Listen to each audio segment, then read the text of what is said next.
Queridos hermanos, quienes habla nuevamente el Padre Agustín en nuestros programas Zapato de Encuentro, Los Mártires de Oriente, Testimonio para el Mundo, es el programa de hoy. Se transmite por FM Creación 7.7 de La Plata, aquí, Radio FM, luego tallan que tallan sus manos, los mates cebados, un simple quebracho que espera ser Dios. También Radio Murialdo FM y AM de Mendoza. En escurita de un pueblo derramando amor. Radio Fe Latina. Él es sotana, él es viento. Gracias a Dios. Él es bandera de encuentro por que juntos flamean hacia el Redentor. Referido por ¿Qué YouTube. amigo que tengo? Bueno, los mártires de Oriente, ¿no? Camina zapato de encuentro con la cruz que ilumina tu pecho. San Francisco, solano en tu cuerpo, cantidad de marinero viejo. Mucho más en estos camina llamando a María, pa' que teja tu santa armonía, que en tus rezos tú sigas creciendo, hombre del silencio. En Nigeria, especialmente en estos últimos tiempos, el gobierno de Nigeria mira hacia otro lado. Estoy viendo en una noticia que al igual que la Unión Europea, al igual que la ONU, está la ONU, la UNESCO y la UNASCO, digo yo siempre, porque la verdad que todo esto es impresionante, como más que todo es la sordera de Occidente, ¿no? El periodismo que debería difundir la verdad y difundir miles y miles y miles de mártires que hay. Nos va a contar ahora el padre Luis Montes. Él nació en Buenos Aires, pequeño pueblo de la provincia de Buenos Aires, Darregueira, en el año 1969. Es compañero maestro del Instituto del Verbo Encarnado, Mendoza, San Rafael se ordenó. También realizó los votos perpetuos el 23 de noviembre, el día del Beato Pro, el mártir, ¿no? El gran mártir mexicano. Que a propósito de eso, el próximo miércoles vamos a tener un entrevistado directamente desde México que nos va a hablar de González Flores, Anacleto González Flores, soldado de Cristo Rey. ¿Qué tal? Este gran beato, o creo que santo, ya no sé. Bueno, el día 96, en 1996, el 29 de junio, recibió la ordenación sacerdotal el padre Luis Montes. Su primera misión fue en Ortaz, Palestina. Luego, según la tradición, el rey Salomón allí escribió el libro sacro, el Cantar de los Cantares. Yo estuve en Ortaz, me acuerdo. También en el año 2003 es elegido provincial en Medio Oriente. En el 2011 fue destinado a Irak, donde permaneció 10 años allí. Estuvo 5 años como párroco en la Catedral Latina de Bagdad.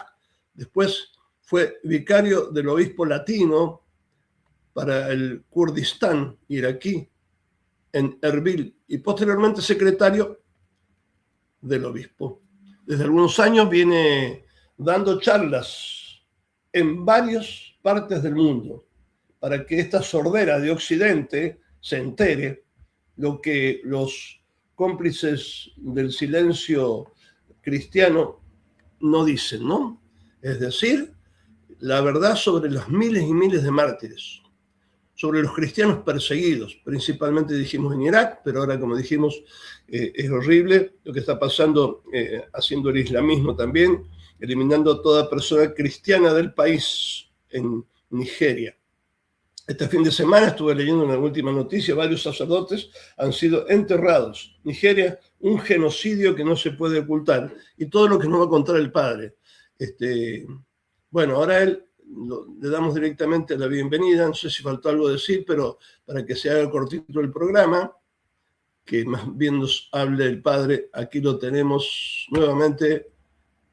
Hola Luis, ¿cómo te va? Por fin. Muy bien, Agustín, ¿cómo estás? Bien, gracias a Dios.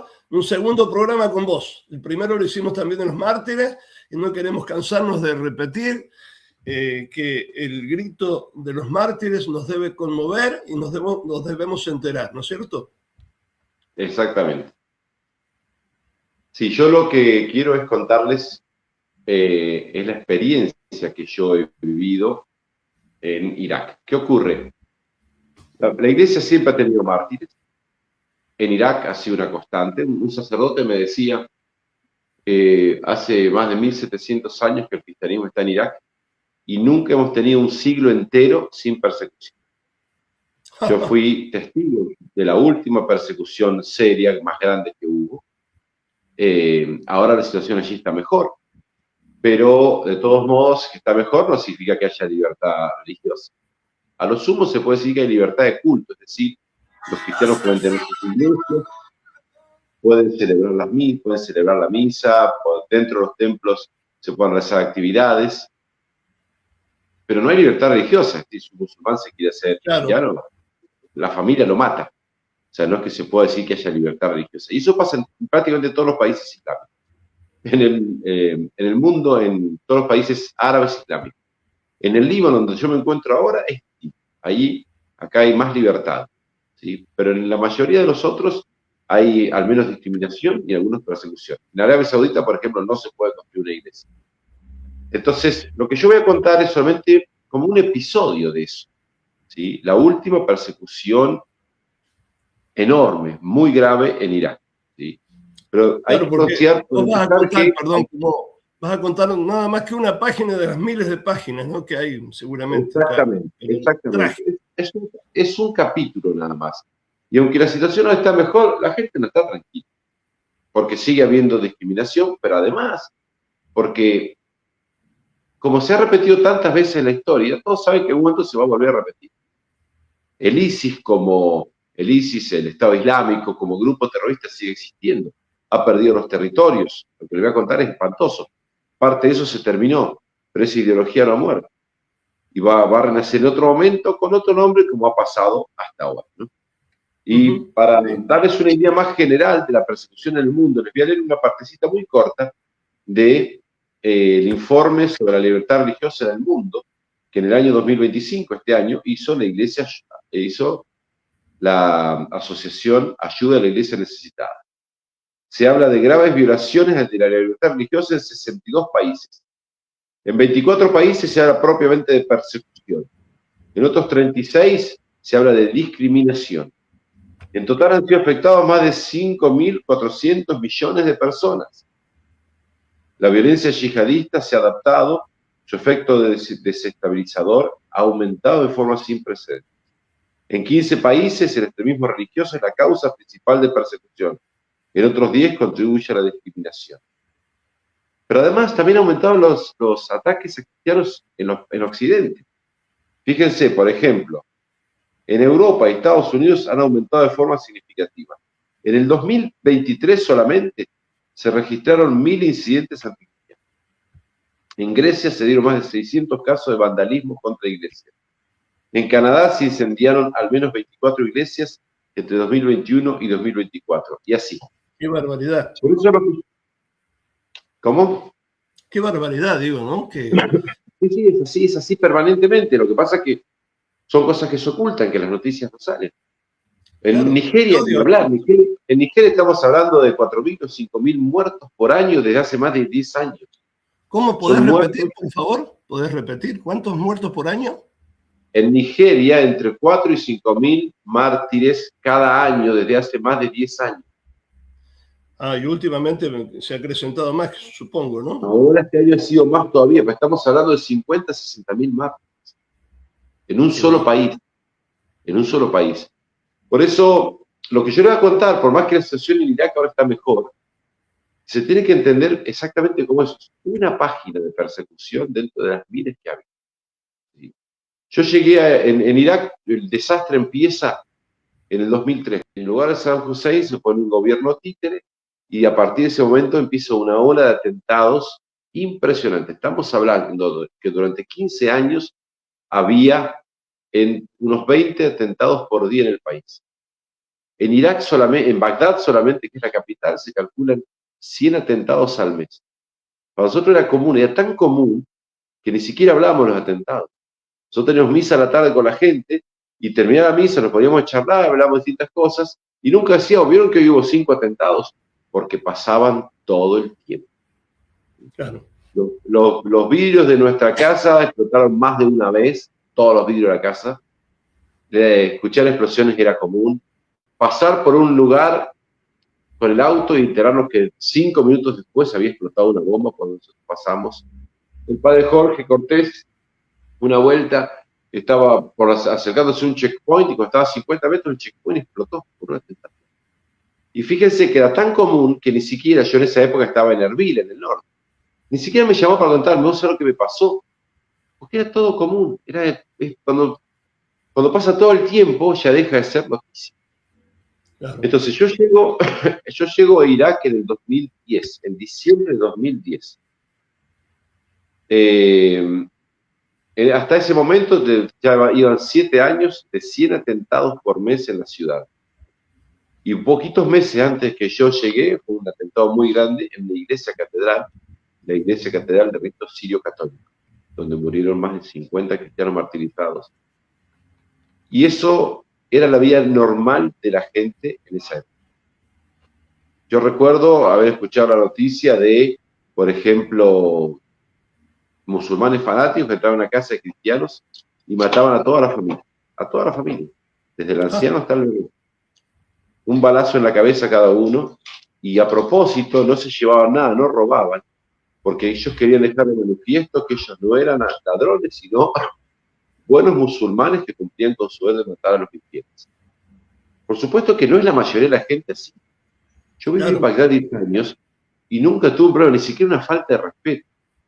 Pero ¿qué ocurre? El caos producido por la invasión occidental fue aprovechado por los terroristas para crecer ese país donde antes no existía el terrorismo. Por eso cuando se habla de quiénes son los culpables de esto, uno tiene que nombrar 2 grandes culpables. Primero, estos fanáticos musulmanes que creen que matar gente, violar mujeres es voluntad de Dios. Y por otra parte, potencias, ¿sí?, que favorecen eso, no solamente desestabilizando países enteros, sino también en muchos casos apoyando económicamente. Los terroristas en Siria fueron apoyados por Occidente y por potencias de la zona también, de aquí de Medio Oriente. Y los terroristas en Irak lo mismo. Eso es totalmente sabido, eso no se puede negar. Entonces, nosotros tenemos que los culpables son 2, gente muy poderosa en el mundo, que le interesa que haya guerras, que no le importa la vida de los cristianos, que en muchos casos odian a los cristianos. Y tenemos después los terroristas que son usados como carne de cañón para producir las masacres y después son traicionados por sus mismos amos que también los destruyen. Entonces, yo llego en el 2010, estaban todos esos atentados, estaba todo ese peligro. Recuerdo, por ejemplo, imagínense, la misa de Nochebuena la celebramos a las 4 de la tarde, porque la gente tenía miedo de salir de noche. No es que de noche era más peligroso, pero bueno, es lo que quedó después de la guerra y todos los atentados. Los atentados ocurrían permanentemente, no solamente contra cristianos, ¿no?, principalmente entre el grupo musulmán sunita contra el grupo musulmán chiita y viceversa. Pero los cristianos, por ser minoría, eran los que más sufrían. En el país había, antes de la guerra, 1.500.000 cristianos, la mayoría católicos. Y cuando yo me fui quedaban menos de 200, en el 2020. O sea que en pocos años, ¿sí?, la población cristiana disminuyó un 90%. Las atrocidades eran permanentes, ¿sí?, pero todo empeoró, por así decirlo, cuando en el 2014 el ISIS, o el IL, Estado Islámico, ¿sí?, tomó regiones enteras. Era impresionante considerarlo, porque yo veía que este grupo terrorista iba tomando todas ciudades en toda una gran provincia, se llama Anbar, en Irak, y no salían en los medios internacionales, es una cosa impresionante. Iban tomando ciudades, una tras otra. Recién no salía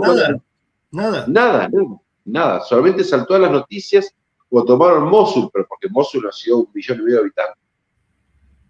Es una cosa impresionante considerar eso, que yo ya había hecho el cálculo. Si el atentado mataba a menos de 30, 40 personas, no salía en ningún diario del mundo. Si eran más, sí, por ahí aparecía un poquito en algún diario en España, Argentina, que son los diarios que yo seguía. Pero en el 2014 el ISIS empieza a tomar ciudades, lleva a tomar la tercera parte del país. Cuando toma Mosul, todo salta vuelve Irak a estar en el mapa de las noticias. Y el ISIS lo primero que hace después de tomar Mosul y marcar las casas de los cristianos con la N, si pones la primera diapositiva que te mandé, ahí lo van a poder ver. Si te parece. Ese círculo rojo, dentro del círculo rojo, hay una letra árabe que se llama Nun, que es la N nuestra, porque en el Corán a los cristianos no se los llama cristianos, se los llama nazarenos. Y Nazara, el árabe, la Nun es la primera letra de la palabra nazareno. Así marcaron la casa de Mosul, las casas de los cristianos en Mosul y en los pueblos cristianos de la llanura de Nínive, ¿sí? Que también fueron tomados por los islamistas, como para marcar casas de cristianos. Ahí no está más pequeño en negro, pues está escrito en árabe, propiedad del Estado Islámico. Es decir, por el mero hecho de ser cristianos, los cristianos no pueden tener ni siquiera una propiedad ante el gobierno fanático del Estado Islámico. El ISIS toma Mosul, la mayoría de los cristianos los dejaron huir, aunque hubo muchos muertos, y de ahí se dirigen estos asesinos a un monte, el monte Sinjar, una zona donde viven gente de otra religión, una religión extraña que existe allá solamente, que se llaman yazidíes. Ahí mataron una noche 10.000 personas, una masacre increíble, y de ahí se dirigieron después a los pueblos cristianos de la llanura de Nínive, pueblos que están cerca de Mosul. Los cristianos, avisados por los sacerdotes, por los obispos, que recorrieron las casas golpeando, avisando, tienen que huir ya, tienen que huir ya, la gran mayoría salvaron la vida. Pero en menos de una semana, 120.000 cristianos tuvieron que abandonar sus casas. En muchos de esos pueblos la mayoría eran cristianos. Si pasás la segunda diapositiva, se ve a la gente huyendo. Ahí vamos. Esa foto, así es como era la huida. Eso era en verano, era en agosto. Estamos hablando de un país donde la temperatura puede llegar ahí a unos 50 grados. Por eso en la huida, que fueron decenas de kilómetros, a un lugar más seguro, ancianos no llegaron, bebés no llegaron. Y la gente apenas llegó, ¿qué hizo? Se dirigió a las iglesias. No iba a confiar en la policía, no iba a confiar en el ejército, se dirigió a la iglesia, los cristianos que huyeron. Pues en la fotografía también se ven musulmanes. Y los cristianos se dirigieron a las iglesias se llenaron de gente. También musulmanes, perdón. En la foto también se ven musulmanes huyendo, sí, por supuesto. Pero 120.000 cristianos huyeron del ISIS. 120.000 cristianos que de la noche a la mañana se encontraron con que habían perdido todo, perdieron sus casas, perdieron sus vehículos, perdieron sus ahorros, perdieron todos sus recuerdos, porque la gente huía con lo mínimo indispensable para poder caminar decenas de kilómetros. Y llegaron a Erbil, que es una zona donde están los kurdos. Los kurdos tienen una milicia armada que el ISIS no se atrevió a atacar y por eso ahí estaban más seguros. Ahí al principio vivían en la calle, después se hicieron campamentos con carpas, con tiendas. Después se hicieron campamentos para refugiados un poquito mejores, pero eran casitas tipo container, donde la gente vivía piñada, donde no tenía ningún tipo de comodidad, donde había que conseguir todo. La iglesia se movió muy bien, muy rápido, empezó a pedir donaciones en todo el mundo. Y fue así que literalmente la iglesia salvó decenas de miles de vidas que hubiesen muerto de hambre o sed. Los organismos internacionales no ayudaron a los refugiados. Si uno preguntaba en los campamentos de refugiados alguna ayuda al principio de la ONU, etcétera, nada. Después llegó algo, pero porque todas esas asociaciones colaboraban directamente con los gobiernos y al gobierno musulmán no le interesaba ayudar a los cristianos. Pero la iglesia, con donaciones pequeñas de gente de distintas partes del mundo, con donaciones un poquito más grandes de asociaciones cristianas, logró hacer esos campamentos, y esos campamentos de refugiados vino como container, de modo muy, muy precario y muy duro, lograron que la gente sobreviviese. Fueron épocas muy, muy duras, se recibieron en todos lados cristianos. Yo recuerdo que cuando se abrió el campamento de refugiados en Bagdad, no perfectamente al principio, porque al principio la gente se dirigió todo hacia el Kurdistán, hacia Erbil. Pero después la gente tenía que viajar a Bagdad, porque en el camino perdieron todos los documentos. Entonces tenían que rehacer sus documentos. Entonces venían cada tantos decenas de familias. Se abrieron distintos campamentos de refugiados. Nosotros lo hicimos primero en una escuela, por ejemplo, en la misma cuadra donde estaba nuestra casa, una escuela que pertenece a la iglesia. Justo ese año estaba vacía, y ahí los recibimos, los atendimos, les conseguimos las cosas para que sobrevivan. Y después de eso se abrió un campamento de refugiados en Bagdad para unas 150 familias. Y miren cómo es la cosa, ¿no? Esto es un detalle nada más, para que entiendan, ¿no? Al gobierno de Irak le llegó la plata para instalar 2 aires acondicionados en cada container donde vivía una familia refugiada. El aire acondicionado no es algo de lujo en Bagdad, es algo esencial, porque la temperatura allí supera todos los años los 50 grados. Yo un año que estuve allí, recuerdo, hubo 3 semanas en que la máxima era 55 grados. Hola. Y en un container, la gente literalmente se puede morir de calor. Por eso el aire acondicionado no se podían trasladar hasta que no estuviese eso instalado. Bueno, esos aire acondicionados nunca aparecieron, se perdieron en el camino. Imagínense, 300 aire acondicionados, calculen, no sé, a $200 cada uno. Es un detalle. Así como eso, las donaciones que llegaban desaparecían. Por eso la iglesia tomó la iniciativa de hacer llegar la ayuda directamente a la gente. Porque si no, no podían sobrevivir. Yo en esa época empecé a hacer una colecta con las redes y conseguí $10.000. Y con esos $10.000 conseguí para que cada casa container, tenga un aire acondicionado de tecnología antigua, malísimos son, pero que al menos podían refrescar para que no murieran de calor. No los aire acondicionados que uno usa ahora, eran unos tanques que dan vuelta y se les echa agua, una cosa rara. Pero así tuvimos que hacer porque si no la gente no se podía trasladar al campamento de refugiados. Así de duro fue para todos ellos. Y bueno, como siempre la iglesia salva las papas en todos los órdenes de la vida, ¿no? Como siempre la iglesia levanta la cultura, como siempre la iglesia hace todo eso y porque sanea la situación. En cambio, cuando no está la iglesia es todo muerte, ¿no? Como lo que estás diciendo vos, especialmente en Oriente, impresionante. Es que es así, literalmente esa gente se salvó gracias a los cristianos de distintas partes del mundo, que cada uno mandaba unos pesos, otro mundo mandaba $10, otro mandaba $20, y así se logró darles casa, darles alimentos, darles medicina, darles agua, etc. Bueno, eso duró 3 años, el reinado del terror del ISIS. Lo que hicieron desde esos 3 años en las tierras que ellos fueron tomando fueron terroríficos. Ya prácticamente no había cristianos ahí, pues la mayoría habían huido, y los pocos que habían se escondieron, aunque sabemos de muchos muertos, de muchos torturados. Por eso cuando decimos nosotros los mártires Oriente es testimonio para el mundo, nos vemos no solamente a los mártires propiamente, nos vemos también a los confesores de la fe. Claro. Aquellos que sufrieron todo eso, aquellos que fueron perseguidos, porque para ellos hubiese sido muy fácil salvar sus vidas.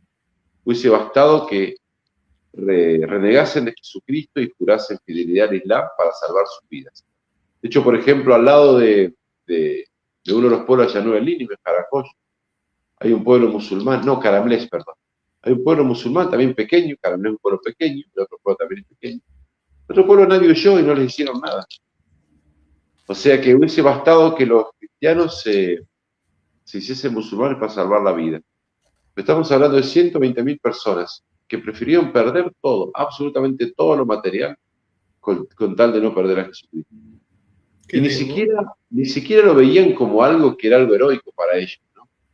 Ni siquiera se planteaban abandonar a Jesucristo. Recuerdo estando en uno de estos campamentos refugiados, del campamento de refugiados cristiano en Bagdad, hablando con un hombre joven, y claro, sufrían mucho, ¿no? Entonces yo, cuando iba los visitaba, entre las cosas que hacía, les traducía de los mensajes que me mandaban nuestro Facebook, amigos de Irak, mensajes de la gente que decía, estamos rezando por ustedes, los queremos, sigan firmes, esta es una poquita ayuda que les mando, no tengo más, perdonen. Entonces yo se los mostraba esos mensajes y los leía para que se sientan acompañados, ¿no? Porque era muy triste todo, ¿no? Y le digo, sí, porque ustedes para la gente de Occidente son héroes. Y el hombre me dice, muchacho joven, unos 35 años, dice, ¿por qué héroes? Dice. Y porque ustedes prefirieron perder todo antes que perder a Jesucristo. Y él me miró sorprendido, asombrado, como diciendo, sí, pero es que no hay otra opción. Es que abandonar a Jesucristo no es una opción. O sea, parecía el Evangelio como diciendo, siervos inútiles somos, no hicimos más que lo que teníamos que hacer. Es muy hermoso ver ese heroísmo que ni siquiera se percibe como heroísmo porque parece, o sea, es lo que uno tiene que hacer. Bueno, durante esos 3 años, como les decía, hubo cosas terroríficas en el gobierno infernal del Estado Islámico. Hemos visto nosotros videos, por ejemplo, de gente que les ponían unos collares con pequeñas bombas y para matarlos hacían explotar y las cabezas volaban. Hemos visto gente encerradas en un auto en el desierto para matarlos tirándole un misil.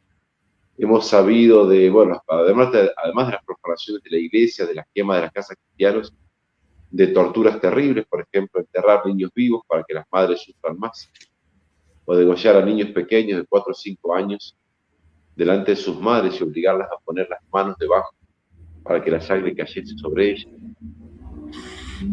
Adolescentes torturados por escuchar música occidental o por comer pan durante el día en el mes de Ramadán. En el mes de Ramadán los musulmanes no pueden comer nada mientras está el sol. Y chicos muertos de hambre comían un pedazo de pan y los cubrían y los crucificaban. Bueno, eso son los grupos terroristas que muchas potencias utilizaron para desestabilizar la región. Ese tipo de gente. Después de 3 años fueron derrotados militarmente y cuando perdieron sus territorios, pudimos nosotros que estamos allí visitar lo que quedaba. Por eso te pido que pongas la diapositiva siguiente. Ahí vamos.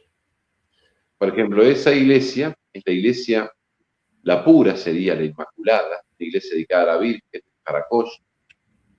Karakosh es una ciudad mayoritariamente cristiana, prácticamente todos de rito sirio, católicos y ortodoxos. Es la iglesia católica de rito sirio católico, la pura, la Inmaculada. Y bueno, cuando entramos estaba así. Esta había sido quemada, había sido profanada, había sido utilizada el patio de disparar una imagen de la Virgen para practicar tiro.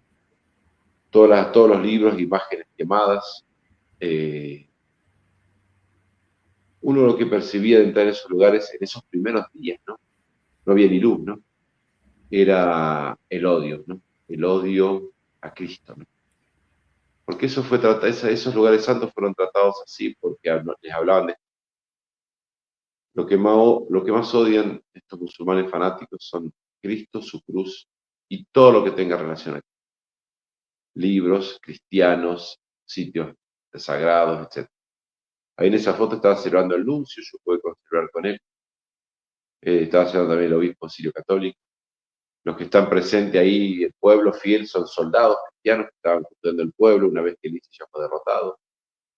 Y bueno, fue entonces ahí ser testigo de esa devastación, de ese odio vivo contra todo lo que es de Cristo. Pero lo que era muy impresionante al entrar en esas iglesias, porque no fue solamente ahí, visité distintos pueblos, entre distintas iglesias, fue por encima de ese odio, sentir de un modo perceptible, ¿no? El amor de Jesucristo que murió incluso por las personas que lo odian de sí. Era impresionante, así como uno de los campamentos de refugiados veía como la paz de Cristo triunfaba la tristeza. Al ver esa devastación, uno notaba como el amor de Cristo triunfaba al odio del terrorismo, ¿no? Y ahora seguí pasando las diapositivas y te voy contando más. Ahí, por ejemplo, es en el mismo Karakosh, pero otra iglesia. La torre esa era más alta que la torre de la mezquita más alta. Y eso para los fanáticos era inaceptable, así que la derribaron simplemente. Ahora la siguiente. Esa es la misma iglesia de que mostré recién de la torre caída. También fíjese, todo destruido, todo quemado, todo profanado. Siguiente.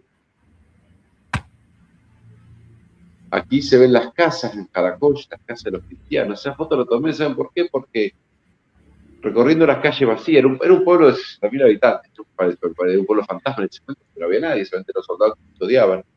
Y mientras caminaba por las calles uno veía casas quemadas y casas no quemadas. Y era muy sencillo, las poquitas casas no quemadas eran las casas que no eran cristianas. Entraban en las casas, veían los objetos cristianos. Los árabes son muy devotos de las imágenes, tienen imágenes por todos lados. Uno puede entrar en la cocina y tener 30 estampitas pegadas en la pared, ¿no? En la pared, en la heladera, en todos lados. Entonces veían las imágenes cristianas y las quemaron. Y además tuvieron la delicadeza de dejar bombas trampa. Por ejemplo, dejaban bombas en los juguetes para que los niños cuando volviesen a recoger un juguete les explotase. O en las heladeras para que cuando la gente tras abrir una heladera a ver si todavía funcionaba, explotase.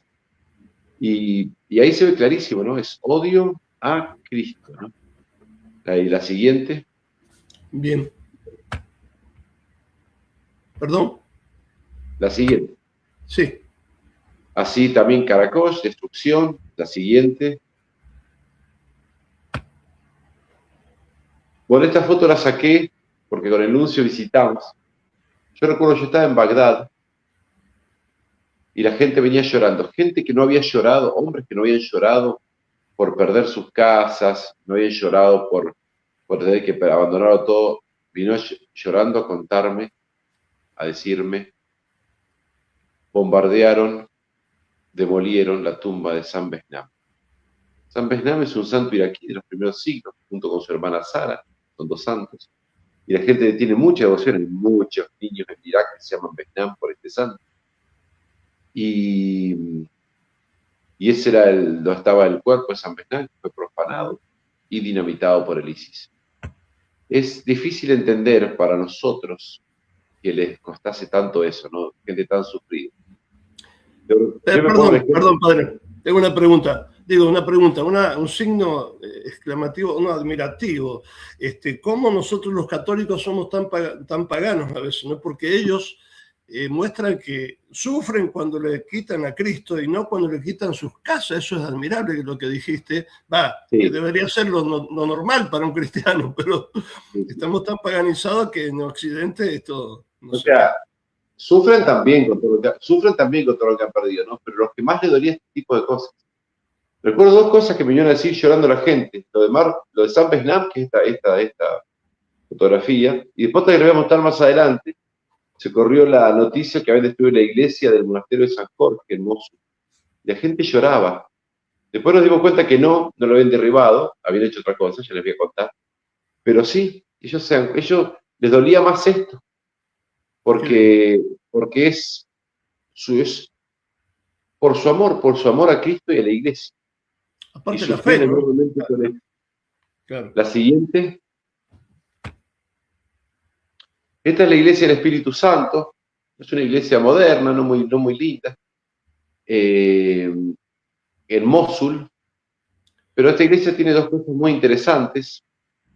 La primera es, antes del ISIS, fue martirizado allí por otros fanáticos musulmanes, el padre Ghani, un sacerdote muy joven iraquí.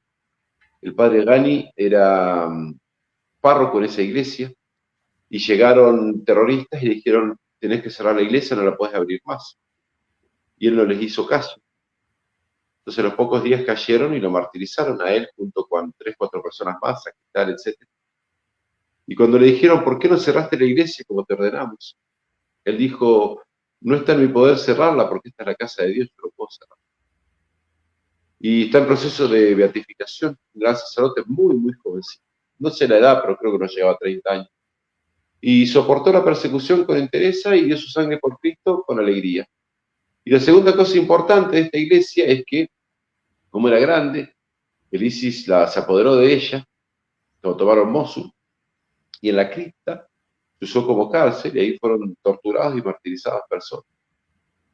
Así que fíjense cómo a cada paso uno encuentra eso, persecución, martirio, sangre, y sobre todo cómo encuentra el triunfo de los mártires que dando su sangre ya reinan con Cristo para siempre. Exacto. La siguiente. Esa foto la tomé porque es muy simpática. Todos esos eran varias familias musulmanas que en esa época estaban viviendo dentro de esa iglesia. El patriarcado las dejaba estar ahí porque custodiaban la iglesia, ellos no permitían que vengan a saquear las poquitas cosas que faltaban.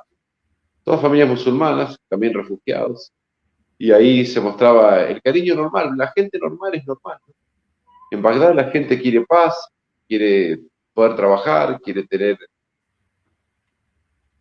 amistad con sus vecinos. El problema es que los fanatizados son pocos, pero son muy violentos, hacen mucho ruido, y en realidad toda la gente normal termina siendo víctima de ellos, de cierto modo. Padre, perdón, una pregunta va de una afirmación quizás.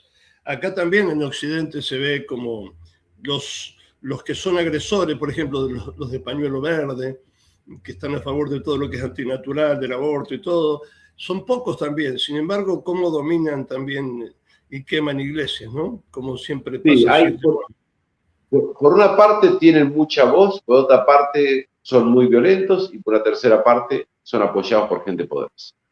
Claro. En los dos casos es lo mismo. Claro. Bueno, la siguiente. Eso es el monasterio de San Jorge. Estoy al lado de la imagen de la Virgen de Lourdes, decapitada. Todas las imágenes fueron destruidas. Todas las imágenes fueron destruidas, una tras otra. Ahí en el piso, por ejemplo, hay una ovejita, hasta la ovejita destruyeron. Rodeando, ese monasterio es muy grande y rodeándolo tiene todo un muro de piedra y tiene tallado en piedra, cada 3 metros, una cruz. Son cientos de cruces. Una por una se tomaron el trabajo de picarlas con un pico o dispararle. Para el Islam, la cruz es una abominación. Ellos dicen que Cristo, como era un profeta, no podía morir de modo ultrajante. Y una teoría rarísima que dicen algunos de ellos que Dios lo cambió, entonces los judíos crucificaron a Judas. Una cosa rara. Pero odian a Cristo y odian la redención, porque la cruz significa redención. Odian el concepto de Dios. Los testigos de Jehová también dicen eso, ¿no? Claro. Y por eso se toman el trabajo ellos de destruir todo lo que es un signo de eso. Todo lo que es signo de la redención. La siguiente. Ahí va, ¿cómo no? Segundo. Bueno, esa es la iglesia de ese monasterio, San Jorge, que yo les digo. Hermoso. La gente era, ¿no? Llegó la noticia que la iglesia sí había sido destruida. A los poquitos días yo chequeé que no era así. Entonces no sabía por qué la gente le había llegado esa noticia. ¿Y qué es lo que pasó? Esa es la pared de atrás de la iglesia. Tenía un enorme vitral en forma de cruz. Y como no pueden ver la cruz, no pueden destruirla porque era un vitral, tiraron abajo toda la pared. Y después algunos dicen que el ISIS no es antirreligioso, que no nada que ver. Es anticristo, es contra nuestro Señor. Claro, el demonio. Es lo que más odian. Claro. Es demoníaco. Sin duda. Bueno, la que sigue. Bueno, esa es una capilla, el mismo monasterio. Cuando yo me enteré que Mosul ya se podía visitar, se podía visitar, el ISIS había sido destruido. Conseguí un permiso especial, viajé con unos españoles que iban a hacer una filmación. Entonces llevé el equipito de misa. Porque ¿qué pasa? En Mosul hay misa de hace 1700 años. Y en peores momentos de persecución la misa había sido cancelada. Pero por esos 3 años sí, la misa fue cancelada. Yo sé que quedaron poquitos cristianos en Mosul, protegidos por algunos musulmanes que los escondieron en sus casas. Pero no quedó ningún sacerdote, no hubo ninguna misa. Entonces yo, bueno, voy a ir a hacer una misa en Mosul lo antes que pueda. Así que sobre ese altar destruido le sacaron los mármoles. Llevé mi equipito de misa, llevé una imagen de la Virgen de Guadalupe. Ahí no se ve porque es muy chiquita la foto, pero está en ese nicho atrás está la imagen de la Virgen de Guadalupe. Y bueno, pues era la misa para esta gente y estos españoles que me acompañaron.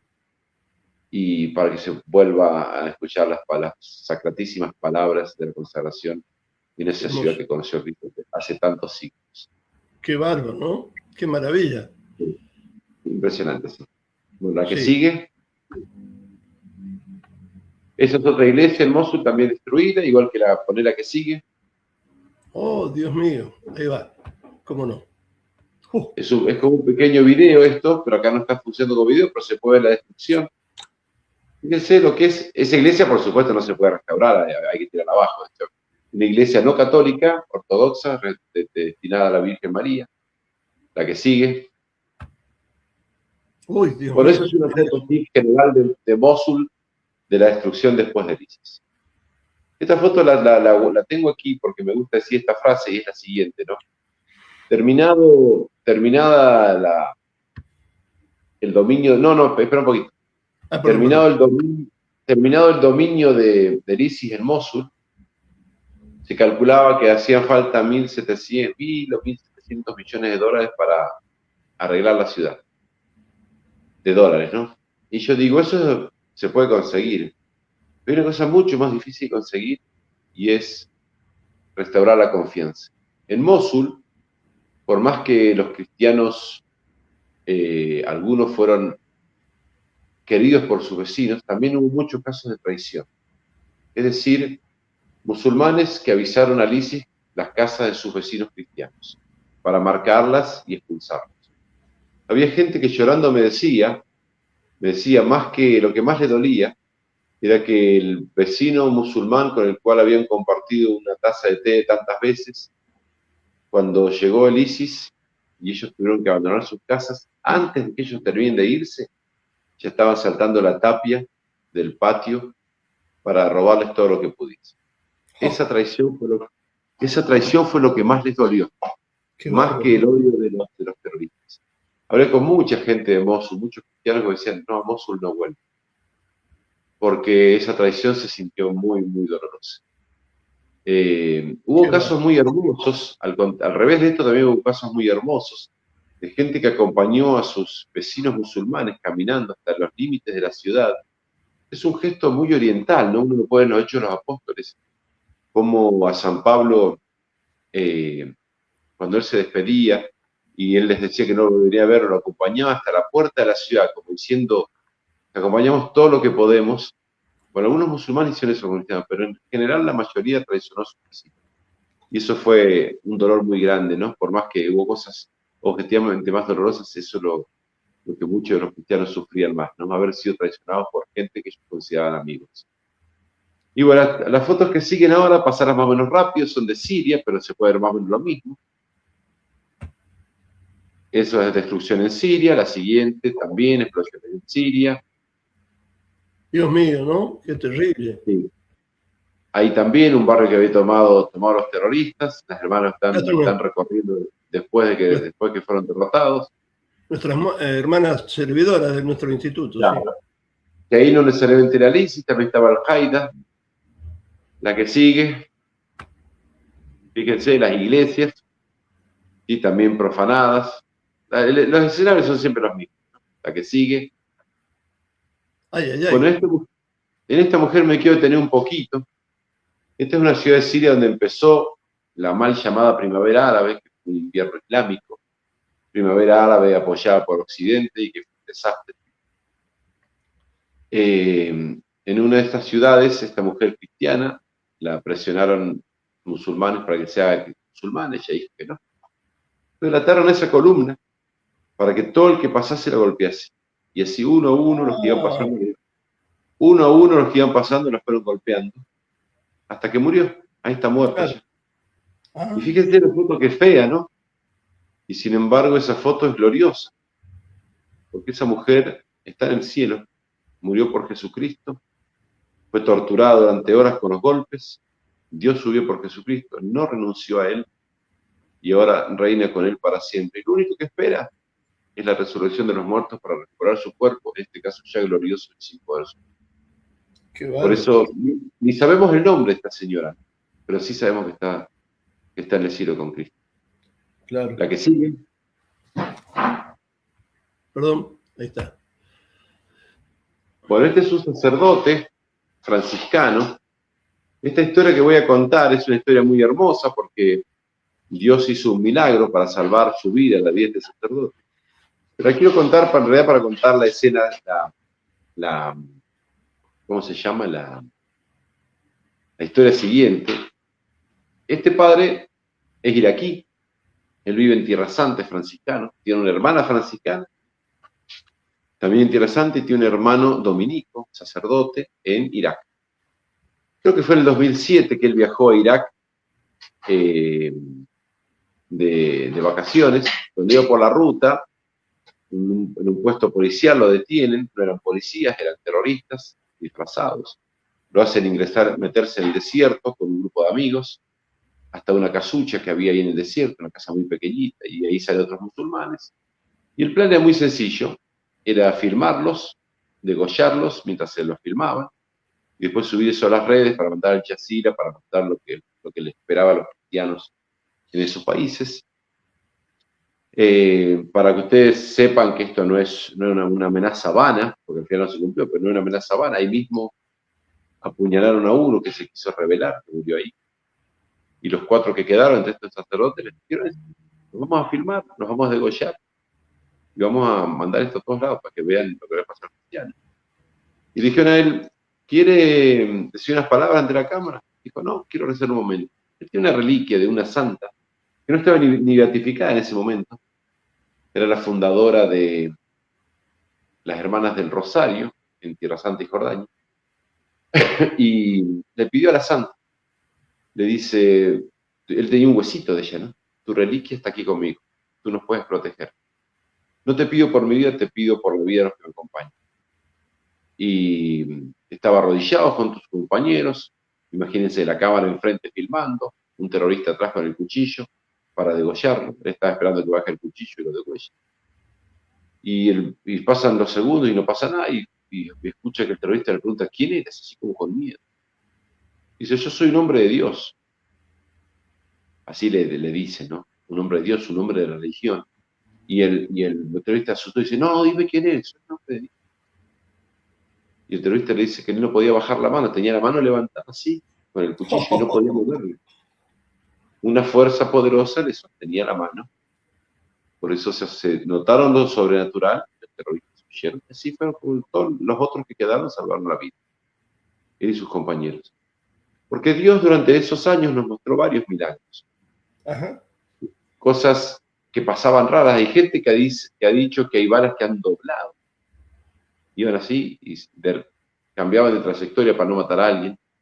Gente que ha dicho realmente milagros muy notables de cómo Dios nos ha protegido. Dios en esos momentos hace milagros, no para salvar a todos, sino para recordar a todos que Él está presente. Claro. Y que si Él permite que alguno es asesinado, es porque le quiere dar un premio mayor. Claro, el premio mayor. Y por eso es que esta historia es un preámbulo de la historia que sigue, pues pasa la fotografía que sigue. Bien. Y es una historia que podría considerarse triste, porque es una historia de una niña de 13, 14 años que fue asesinada. Y sin embargo es una historia gloriosa, porque es la historia de una mártir. Esta niña se llamaba Cristina, y el 31 de octubre del 2010 le dice a su madre: tenemos que ir a misa hoy es domingo. Ella también era rito sirio católico, originaria de esa ciudad Karakosh, que le mostré fotos. Lo estaban viendo en Bagdad. Y fueron a la catedral, que está a unas 10 cuadras de la catedral nuestra, donde yo fui párroco, donde está mi hermano Enrique ahora y el padre Jorge. Y fue un atentado terrible. Ella fue con su hijita, su otro hijo quedó en cama, pues estaba enfermo, el marido no pudo ir, estaba trabajando. Y aparte de la mamá y ella de Cristina, fue Katrina, que estaba en el seno de su madre, pues la mamá estaba embarazada. Y fueron a la misa y se quedó rezando dentro del predio de la iglesia, pero no en la iglesia, sino en el patio. Hay una imagen de la Virgen, se quedó rezando ahí la mamá. Y cuando se fijó, Cristina no estaba, se asustó, entró corriendo a la iglesia a ver si estaba ahí, la encontró ahí, arrodillada, rezando. Como va a haber una acción muy peligrosa, le llamó la atención, le dijo: Cristina, te dije no te podías apartar de mí. Pero ella, la mamá que me contó la historia, me dice: ella no me escuchaba, ella estaba arrodillada rezando. Estaba entrando a la izquierda, muy cerca de la puerta. Ella se sentó con su hijita, se quedaron allí rezando hasta que empezó la misa. Después de la misa, en el momento que está leyendo el Evangelio, se escucha una terrible explosión afuera. Todos los vidrios de la iglesia explotan y caen sobre la gente, hechos pedazos. Los vitrales de esa iglesia están muy altos, si no hubiese lastimado mucha gente ahí. Caen los vidrios, era una autobomba. Esa autobomba era una distracción cuando los guardias armados de la catedral, porque acá todas las iglesias tienen guardias armados, salen a ver qué pasa, los ametrallan, y así quedó el camino limpio para que los terroristas pudiesen pasar. Las puertas de la iglesia estaban cerradas, las derribaron con granadas. Mientras tanto, usted imagínense la gente adentro. Una terrible explosión, los vidrios caen sobre la gente, se escuchan disparos, se escuchan más explosiones, las granadas. Uno de los terroristas que estaba herido se hizo explotar afuera, también se lo escuchó la gente. Mucha gente se fue hacia la sacristía, que está adelante, no atrás de la iglesia, sino adelante, en un presbiterio. Muchos de ellos se salvaron su vida, aunque los terroristas intentaban tirar granadas también para ir para matar. Pero Cristina y la mamá estaban al fondo, no pudieron huir. Y se abren las puertas de la iglesia por las granadas, y Cristina mira a los terroristas, eran muy jovencitos, algunos tenían 15 años. Mira a los terroristas, y la mira a la mamá y le dice: mamá, no tengas miedo. Dice: si me querés, no tengas miedo. No tengas miedo. Y los hacen avanzar hacia todos por el pasillo central de la iglesia, hacia el presbiterio. Y antes del presbiterio, un grupo de ellos los hacen recostarse. Si ustedes acuéstense ahí. Y mientras se recuestan, los ametrallan, no sabemos bien por qué, pero así ametrallan a un grupo. Quizás para amedrentar a los otros que se queden quietos. Y ahí falleció Cristina.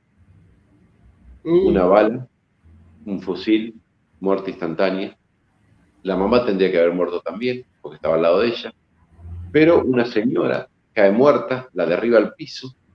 Y es así que esta señora queda 4 horas en el piso haciéndose la muerta.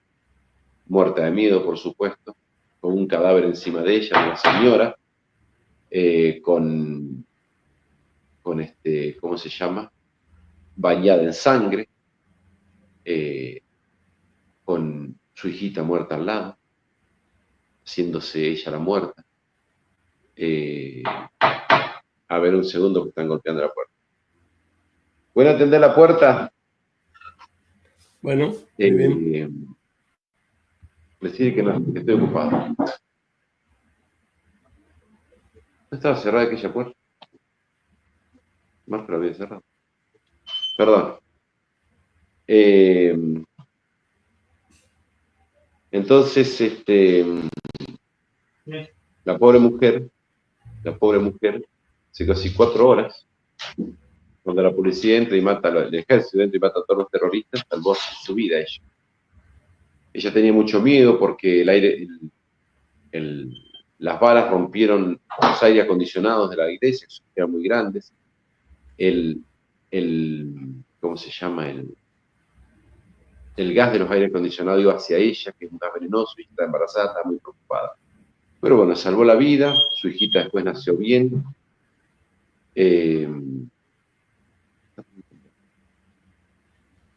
Su hijita nació bien,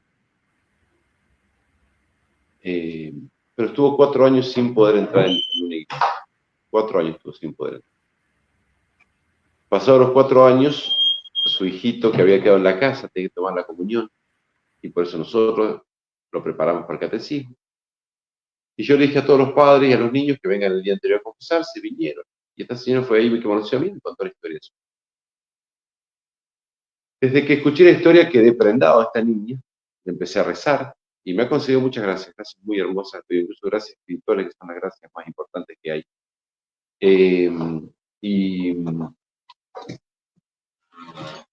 Y la historia me impactó por distintas cosas, ¿no? Y hay una cosa que es extraña, y es el diálogo que ella tiene con la mamá. Ella le dice: no tengas miedo, y ese diálogo, esa parte se entiende, ¿no? Igual es extraño que ahí la niña parece la madre y la madre parece la niña, ¿no? La niña es la que le da valor a la madre, ¿sí? No es que la madre esté protegiendo, la madre está como paralizada, y la chiquita de 13 años tiene la fuerza no solamente de conservar ella la tranquilidad, sino tranquilizar a su madre. Pero además, ¿cómo es el nombre? Cristina. Cristina, exacto. Para pedirle, para rogarle. Pero no solamente, pero el diálogo es algo raro, porque le dice: no tengas miedo, pero dice: si me querés, no tengas miedo. ¿Por qué dice eso? Yo la verdad no lo sé, pero tengo una teoría. Y yo creo que ella, cuando estaba rezando, Dios le reveló que iba a ser mártir y que su mamá se iba a salvar. Por eso le dice: si me querés, no tengas miedo. Claro. Me hizo recordar a San Luis Gonzaga, que ya cerca de morir le escribe a la mamá y le dice: cuando yo muera, no me llores, porque yo voy a un lugar mejor. No tienes que decirme, yo voy a estar bien, yo voy al cielo. Y estar alegre. A mí me hace acordar a Ignacio de Antioquía, que le decía también algo parecido a sus fieles que tanto lo querían, ¿no? Por favor, si me quieren, recen para que los leones me devoren y me hagan trigo de Dios, algo así, ¿no? Tal cual. Tal cual. Para mí le fue revelado ella de modo milagroso que ella iba a ser mártir y la mamá se iba a salvar y se estaba despidiendo. Como diciendo, no tenés que tener miedo, yo voy a estar bien. Yo voy a estar bien, mejor. Yo me la imagino a ella caminando por el pasillo central como Santa Inés, ¿no? San Ambrosio tiene un sermón magnífico sobre Santa Inés que dice, esta niña iba al martirio con más alegría que una recién desposada va al lecho nupcial. Y además hay otro detalle más, ¿no? Otro detalle más. Las últimas palabras de esta niña son una cita de la Biblia. Porque Cristo le dice al apóstol, no tengan miedo. Así ella le dice a su mamá. Claro. Cristo nos dice que en los momentos de persecución el Espíritu Santo nos dirá las palabras con las cuales tengamos que hablar. Y ella literalmente cita la Biblia y le dice a su mamá lo mismo que Cristo nos dice a nosotros. No tengan miedo. Es un símbolo de lo que es la fuerza, ¿no? Fíjense la fuerza que Dios le da, el poder que tiene Dios, que no solamente, en la anécdota anterior, el terrorista que tenía la mano así, no hacía falta que sea Dios el que haga el milagro, un ángel podía sostener la mano del terrorista. Esto no. La gracia de la conversión de un corazón ante aceptar el martirio así, ni un ángel lo puede hacer, eso lo hace solamente Dios. La gracia de aceptar la muerte por Cristo con alegría, solamente lo puede conseguir Dios. Claro. Y esta niña murió y el proceso de beatificación ya está iniciado, por supuesto, de todos los que fallecieron allí, fueron asesinados. Claro. Y es un símbolo de cómo Dios nos puede a nosotros transformar. Porque uno dice, ¿qué tenía especial esta niña antes de esto? Era una niña como nosotros, una niña que pecaba y se confesaba, era una niña que era buena, pero era débil. Pero Dios, así como le da la fuerza a ella, nos puede dar la fuerza a nosotros. Si vienen ahora a matarme a mí, yo seré capaz de resistir. Y lo que sí sé es que si viene a matar por Jesucristo, la gracia de Dios me la va a dar. Yo tengo que hacer todo lo de mi parte para ser fiel a la gracia de cada día, para ser fiel después de la gracia que Dios quiera darme, si es su voluntad de dar mi vida por Él. Por eso es los mártires y los cristianos perseguidos nos están llamando a nosotros en Occidente a despertar. Claro. A darnos cuenta que podemos ser buenos cristianos, que podemos ser santos. Nosotros tenemos que verlos, tenemos que imitarlos, tenemos que pedirle la gracia a Dios de imitarlos. Tenemos que esforzarnos por ser santos, tenemos que rezar, tenemos que hacer penitencia, tenemos que apartarnos de la ocasión de pecado, tenemos que hacer como hacen los cristianos de Medio Oriente, que todos los días leen la Biblia. Es increíble ver un montonazo de jóvenes que uno les pregunta, ¿y vos lees la Biblia? Sí, todos los días. Te lo dicen como algo normal. ¿Quién lee la Biblia en Occidente todos los días? Son cosas que nosotros tenemos que imitar. Tenemos que imitar su piedad, tenemos que imitar su fe. Porque Dios nos llama a ser santos. Y nosotros, si vemos gente normal como nosotros, gente que sufre como nosotros, gente que es débil como nosotros, pero que se esfuerce y llegan a ser santos, nosotros también podemos. Esa es la gran lección. Por eso, Agustín, me gustaría a mí ahora, si a vos te parece, terminar aquí, no seguir con el resto lo podemos hacer otro día, ¿sí? Porque ya va 1 hora, y yo me parece que con el resto del material que tengo podemos hacer otro día cuando vos te parezca, ahí hablo de las otras historias tan hermosas que conocí. Sí, sacarle jugo. Maravilloso lo que dijiste, porque es una elección para Occidente que está como paralizado, está tildado, como se dice modernamente, no se mueve ante el avance de la herejía, de la apostasía y del aborto y de todo, sin valentía. Entonces Occidente se tiene que levantar, despertar. ¿Qué ejemplo? También Juan Pablo II, San Juan Pablo, que dijo cuando empezó su pontificado, no tengáis miedo. Y el ejemplo de Santa Cristina Qué hermoso el ejemplo. No tenemos que tener miedo a los enemigos de nuestra patria o de nuestro mundo, porque Cristo siempre vence y se ríe de estos musulmanes, se ríe de todos ellos, se ríe. Exactamente. Los protagonistas son los mártires, no los asesinos. Los asesinos son títeres del demonio y son unos fracasados que si no se convierten marchan a la eterna condenación. Y los mártires son los que triunfan. Sí. Es una lección que lo ve muy, pero muy claramente. Claro, sí, sí. Y los evangelios últimos, antes de que empiece el Adviento, eran todas las profecías de Cristo sobre este tema, ¿no? El mundo se odia a Cristo, y todos los que siguen a Cristo tienen que morir, porque como a Dios no lo pueden matar, matan a sus mártires, tal cual. Y como dice Jesucristo en el Evangelio de San Lucas, ¿no? Cuando os persigan, os insulten, etcétera, etcétera, etcétera. Cuando os persigan, os insulten, hablen toda clase de mentiras, por mi nombre, ese día saltad de gozo. Claro. Porque tenemos que alegrarnos, pues significa que hemos sido considerados dignos de entrar en el reino de los cielos.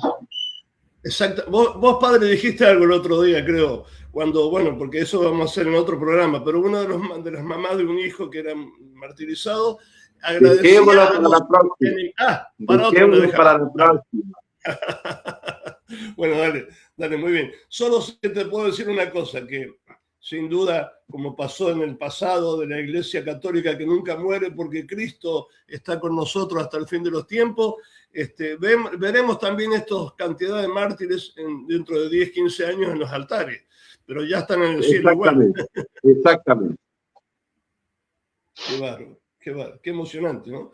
Emocionante, y ojalá que Occidente se levante, camina Occidente, ¿no es cierto?, para que empiece a hablar de Dios. Y si te odian, mejor, porque ahí está el signo de que andás en el buen camino. Si no te odian, significa que estás con el mundo, así. 2 banderas, como dice San Ignacio, y nada más. Qué bueno. Bueno, querido Luis, querido padre Luis, listo, Agustín. Vamos a hacer una oración, ¿qué te parece? Hacer una oración, una Ave María en tu idioma. Voy a rezar la Ave María en árabe, el Ave María en árabe, después le doy la bendición. Primero, porque esta es la lengua en la cual hablan los cristianos perseguidos en Medio Oriente. Y segundo, para que también recen por los perseguidores, ¿sí? Así es. Assalamu alayki ya Maryam, ya mumtalia ni'amatan, ar-rabbu ma'aki, mubaraka anti fin nisa, wa mubaraka thamratu batniki sayyidna Yeshua al-Masih, ya qadisat Maryam, ya walidat Allah, salli liyashnina nahnu al-khata al-an wa fi sa'at mautina. Amén. El Señor esté con vosotros. Y con tu espíritu. Barakakum Allahu al-Qadiru ala kulli shay, al-Ab, wal-Ibn, wal-Ruh al-Qudus. Amén. Amén. Gracias, Amén. Agustín. Viva Cristo Rey, Cristo reina en su Cristo Rey, sí señor. Sí, señor. Viva nuestro mártir, viva Santa Cristina y todo. Y gracias a todos los amigos que nos siguen. Gracias. Saludos. Oraciones. Gracias. Infinitas gracias. Bueno, adiós. Muchas gracias. Ahora nos vemos. Gracias.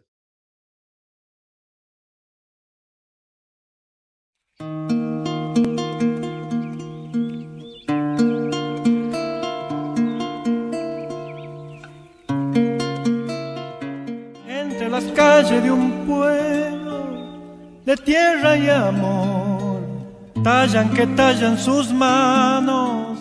Entre los mates cebados, un simple quebracho que espera ser Dios. ¡Qué dichoso árbol! Él es curita de un pueblo derramando amor. Él es sotana, él es viento. Él es bandera de encuentro que juntos flamean hacia el Redentor. ¡Qué amigo que tengo!